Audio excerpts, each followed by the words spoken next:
Alright, it's finally time to start this. So that is the part number for the exhaust manifold studs that I ordered off of Amazon.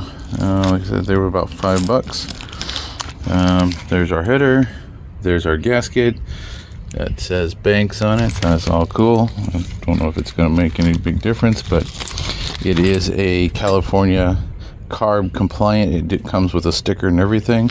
So first thing we're going to do is put the stud in, and then we'll get everything ready to start installing the exhausted intake back in. Alright, so I went ahead and pulled the bags out of the ports, and as you can see, there's the stud right there.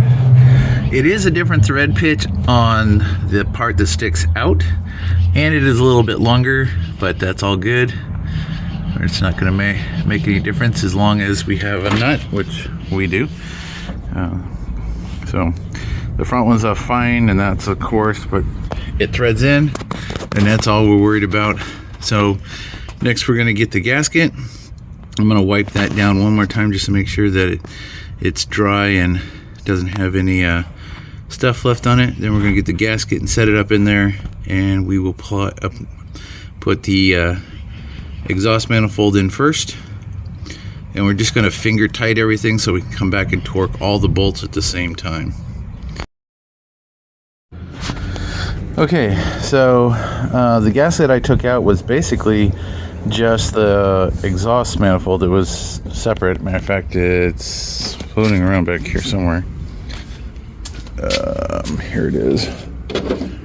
That's what the original gasket looked like I took out. There was no gasket on the exhaust side, just the intake. This one is both. There is a textured side and a smooth side, and textured side always goes towards the outside. The machine side of the should always get the smooth. So let me get that situated up on those studs, and then we'll get the exhaust in here. Alright, so you have the front and rear studs, and then you have those pin locating studs that go in the bottom of the intake manifold, and that should be all it really needs to hold it in place while you fit everything. Just make sure you don't bend or twist it or put a crease in it before installing it. Alright, so that's just sitting in there right now. It's sitting on the studs, doesn't have any nuts or anything on there. There's technically a stud at both ends. There's the one right there in the middle, and we're gonna, like I said, we're just gonna finger tighten those down. We're not gonna try to do any securing until we come back and get ready to torque them.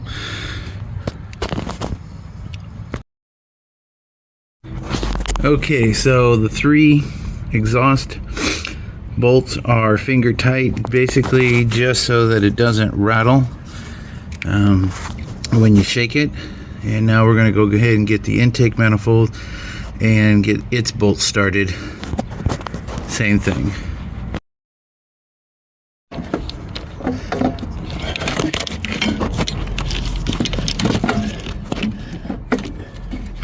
Let's get you out of there.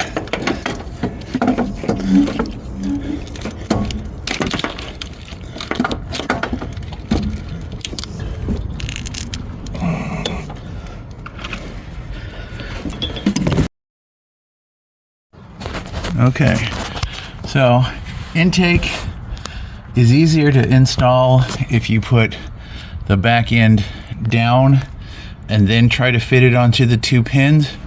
And because I left that brake booster line in, once I plugged the brake booster hose back into the brake booster, that supports everything. So it's just sitting there on the 2 pins on the hose. So now we can go ahead and get the 4 bolts in. I'm going to do the top 2 first, and then we'll do the bottom 2. That makes sense because that's all there is, just the 4. Okay, so the top 2 of the intake bolts are in, You can see it still moves a little, but it doesn't go down. Now we have to get in here and do the bottom two, and we will be good to go. All right, so.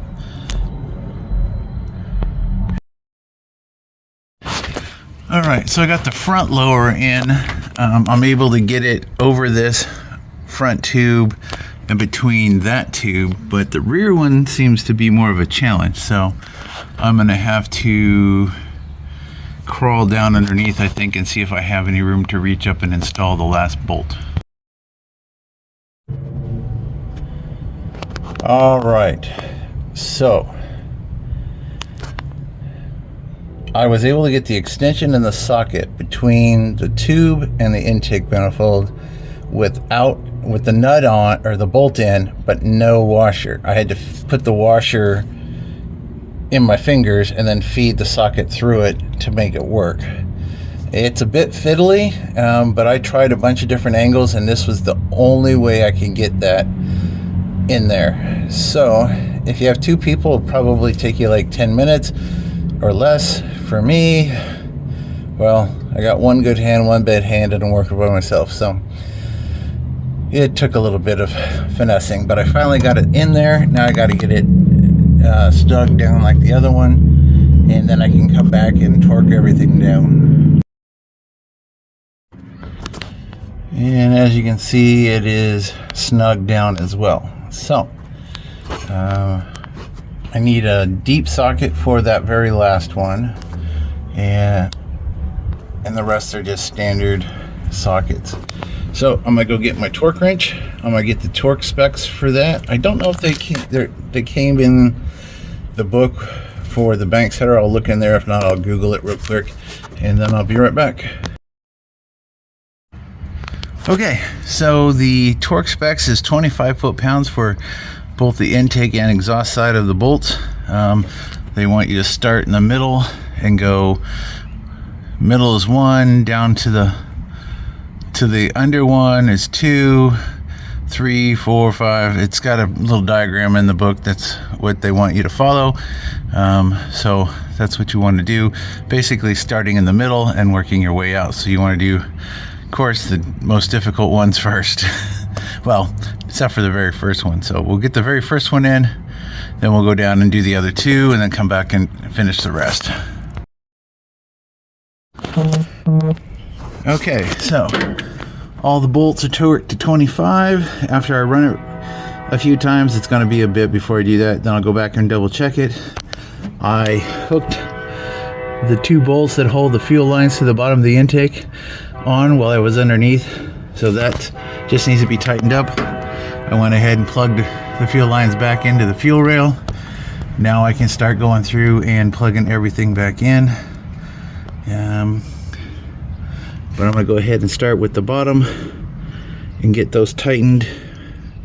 That way I don't forget them. And I got to find a 10. Okay, so those are now tight on the bottom. I got all the vacuum lines plugged in back here on the back of the intake. I have the one line plugged into there. I have this line here. I'm going to put this on after I do the injectors. So I'm going to climb up here and plug in all the wiring and stuff that I have to do back at the back of the intake.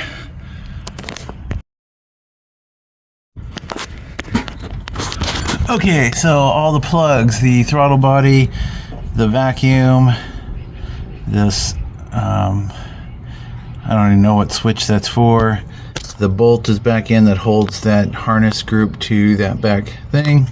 So all we have left is the accelerator bracket on the front side, those 3 bolts, and then to plug in the throttle or fuel injectors, and we're done. One thing I didn't do was mark the position of where those go, so I'm gonna hope that when I lay them down they go right where they're supposed to be. All right, let me get those plugged in, and then we'll put the accelerator bracket back on. Okay, so We have our vacuum line in, we have our throttle cable in, brackets are all tightened down, all of our fuel injectors where I think they go. The only question now is the last two. The one laid right where it wanted to, the other one wasn't, so I'm hoping they didn't get twisted. These two I know for sure are in the right spot, but everything else is hooked up, and so something major accomplished. I still do need to swap this front stud to the other side so this goes where it's supposed to be, because whoever did this, and besides that, the valve cover is not on very tight, so I might need to get a new gasket anyway. So other than that, yeah, it looks like we are accomplished. So in order for tomorrow, I'm going to go ahead and clean up my tools. That way they're not scattered all over, so that when my neighbor comes over, he doesn't have to dig through my mess. All right, I think that is going to be the end of this video. I'm not sure how long that's going to be. I'd say all total it took me about 2.5 hours to reassemble everything and figure out how to get to everything, but not too bad of a project.